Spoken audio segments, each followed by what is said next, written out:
الاستهداف الدبابة.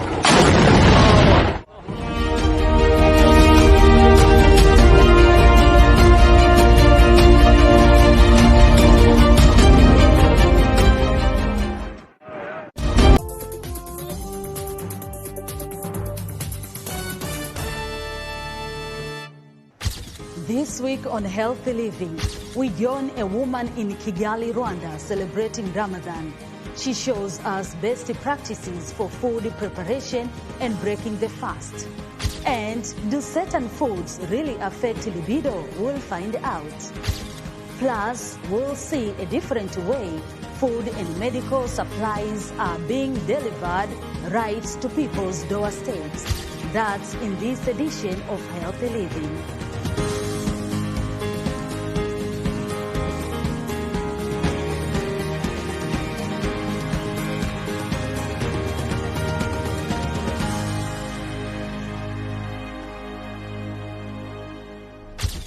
Hello, I'm Kamiti Kibayasi in for Lina Hamadou. Thank you for joining us on Healthy Living. Fasting is simply defined as abstaining from eating and drinking for a period of time. There are several reasons. Someone might fast for medical purposes and disease prevention as a form of protest or for spiritual purposes. Some Christian religions, for example, have a fasting period before Easter called Lent, while Muslims have a period of fasting during the month of Ramadan. Regardless of the reason for fasting, experts say there are some health benefits.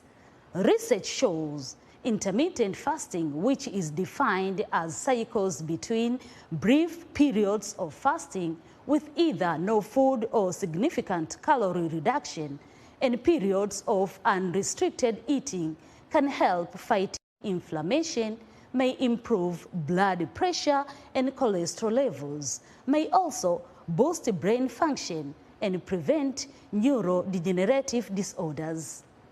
There are best practices in breaking the fast so that it can be done safely. We followed a woman in Rwanda to the market and around her kitchen as she prepared her evening meal called Iftar. She gives us an up-close look at safely preparing the food and breaking the fast.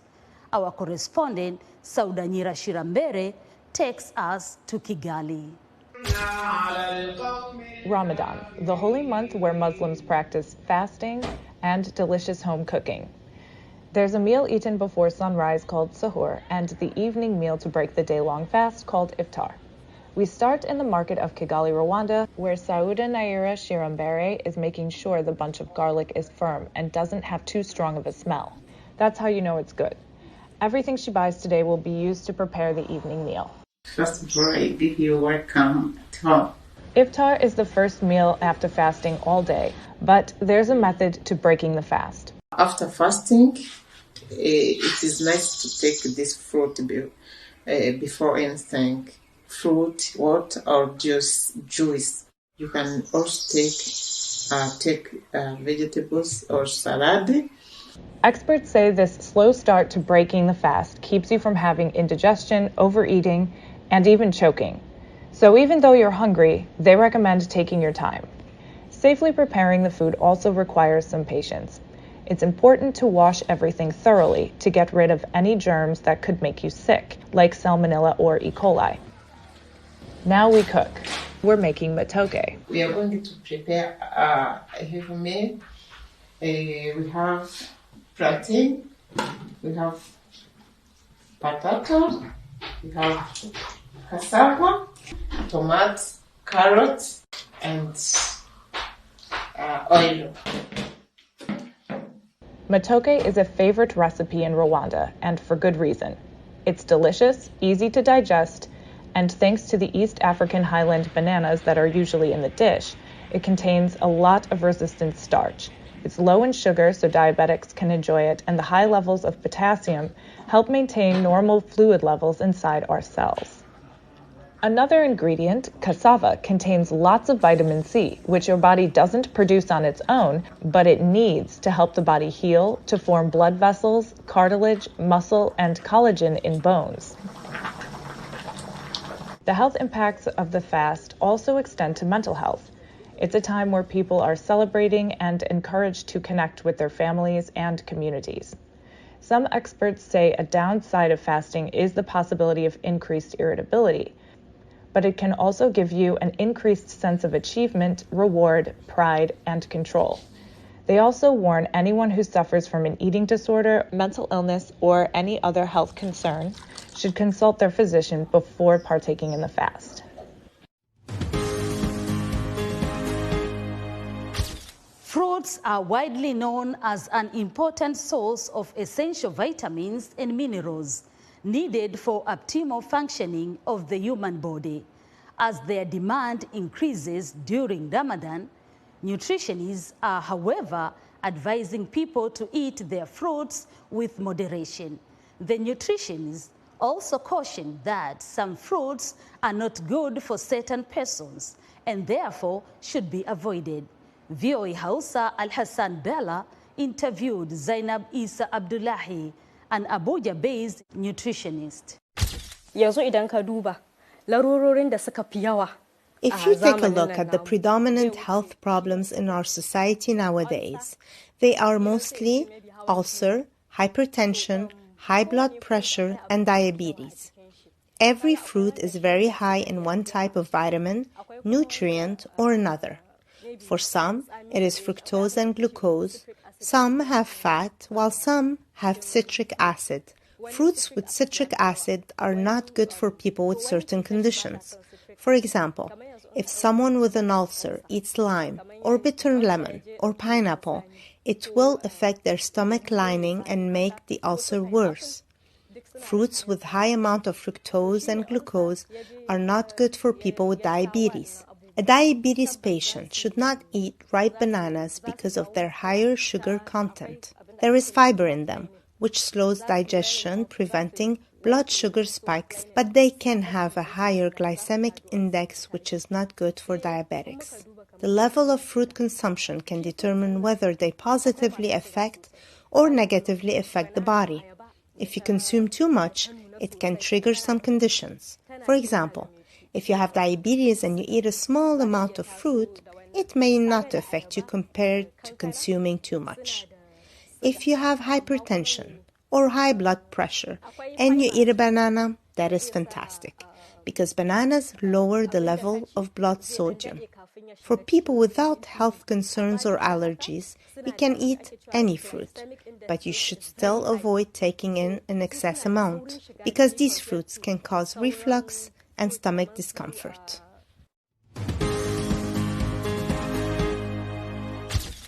You may have heard there are foods known as aphrodisiacs, meaning they increase libido. But are there actually certain foods that have this effect? The short answer is yes, but it's worth noting that experts say a diet that includes vegetables, lean proteins, limits sugar and saturated fat can help reduce the risk of libido-killing disorders like hormone conditions and metabolic syndrome. But there are also some foods in particular commonly touted as aphrodisiacs, such as oysters. The high zinc content may help testosterone levels, according to a study published in 2018. Another study suggests arginine, an amino acid found in protein-rich foods like chicken, milk, and whole grains, may help treat mild to moderate erectile dysfunction. And apples, which are rich in quercetin, an antioxidant and type of flavonoid that promotes circulation, is used in treating erectile dysfunction, and 500 milligrams a day can lower blood pressure. High blood pressure in females can lower libido and cause fatigue. Other flavonoid-containing foods are blueberries, strawberries, and cherries.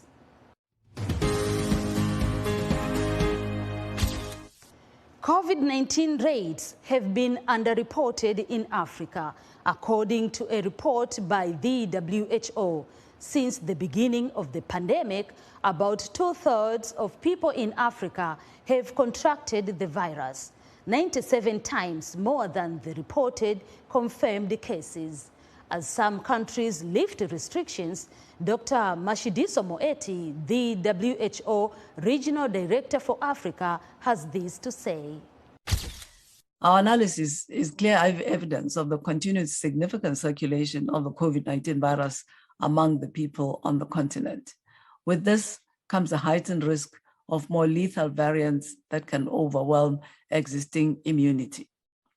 So vaccination against COVID-19 remains our best defense. While we know that people who have had COVID-19 enjoy some degree of immunity, this is unlikely to be universally comparable to the scientifically established immunity delivered by the vaccine. Surges of the COVID-19 Omicron variant, called BA2, have put countries around the world on alert. It's now the dominant variant in the US, where a fourth booster has been approved for people older than 50. VOA's Laura Bowman has more. Since March, China has been battling its biggest COVID-19 wave yet, with cases peaking in Shanghai. The government locked down the city of more than 24 million people and is requiring mass testing. England has seen a new surge of COVID-19 in recent weeks, with infection rates at their highest since the pandemic began. First detected in January, BA2, which is a sublineage of Omicron, is now the main cause of COVID-19 cases globally, and it's the dominant strain in the United States, according to U.S. health authorities. There is no evidence that BA2 results in more severe disease compared with the BA1 variant, nor does it appear to be more likely to evade immune protection than BA1. But BA2 does appear to be more transmissible than BA1. The U.S. government is putting a focus on long COVID, with the Department of Health and Human Services leading efforts to improve care for people with the condition, offer education about it, and advance research. Millions of Americans may be struggling with lingering health effects, ranging from things that are easier to notice, like trouble breathing or irregular heartbeats, to less apparent but potentially serious conditions related to the brain or mental health. Meanwhile, U.S. President Joe Biden received his second booster shot, urging Americans over 50 who've just been cleared to do so to get one too.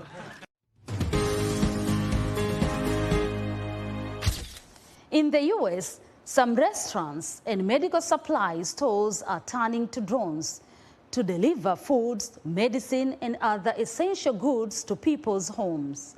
VOA's Julie Tabo has more. This drone isn't off on a spying mission or any other clandestine activity.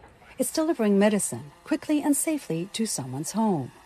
Industry observers say drone deliveries of food, medicine, and other essential goods to homes may soon become more common in the U.S. as more companies gain approval from the Federal Aviation Administration. It's people who live in remote areas who may see the biggest benefit. You're going to want something like a drone that is capable of locating you, picking up and dropping off to you the medical supplies that you might need.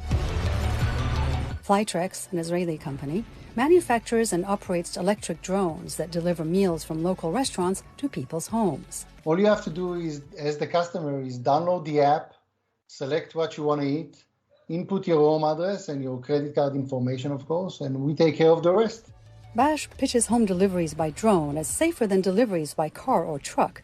Prior to founding Flytrex, he was a founder of a company that launched the first private interplanetary robotic mission to the moon. Instead of flying to the moon 200,000 miles, we fly to people's backyards 200 feet above the ground. In the U.S., Flytrex drones are currently operating in 3 locations in North Carolina. And as we expand our service to more stations and receive more approvals from the FAA, the sky's the limit. For the latest news and coverage on the coronavirus, stay connected to Voice of America at voanews.com. You can follow me on Twitter at MkamitiVOA. That's our show for today. Until next time, stay well and strive to make every day a healthy day.